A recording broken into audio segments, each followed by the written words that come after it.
உனக்கு வந்தா ரத்தம், எனக்கு வந்தா தக்காளி சட்னி அப்படின்னு ஒரு காமெடி சீன் இருக்குல்ல. இனிமே நம்ம இப்படி கேட்க முடியாது. ஏன்னா ரத்தம் வந்து சிவப்பா மட்டும்தான் இருக்கும்னு இவ்வளவு நம்ம நினைச்சிட்டு இருக்கோம். இப்ப பர்பிள் பிளட், அதாவது ஊதா கலர். பர்பிள்னா ஊதாவா? கத்திரிப்பூ கலர். கத்திரிப்பூ கலர் ரத்தம் அப்படின்னு சொல்லிட்டு ஜப்பான்ல புதுசா கண்டுபிடிச்சிருக்காங்க.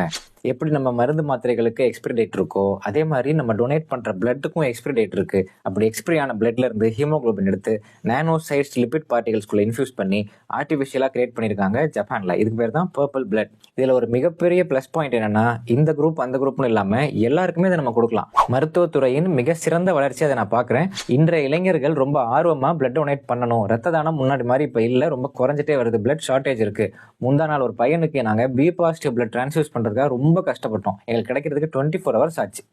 முன்னாடிலாம் அது மாதிரி இருக்காது. பி பாசிட்டிவ் ஈஸியா கிடைக்கும். இப்ப பிளட் டொனேட் பண்றதுக்கு ஆட்கள் ரொம்ப குறைஞ்சிட்டே வராங்க. ஒரு 5 வருஷத்துக்கு முன்னாடி எப்படி எல்லாரும் ஆர்வமா பிளட் டொனேட் பண்ணாங்களோ, அதே மாதிரி இப்ப திரும்பவும் ஆரம்பிக்கணும். ரத்த தானம் தான் உயிர் காக்கும்.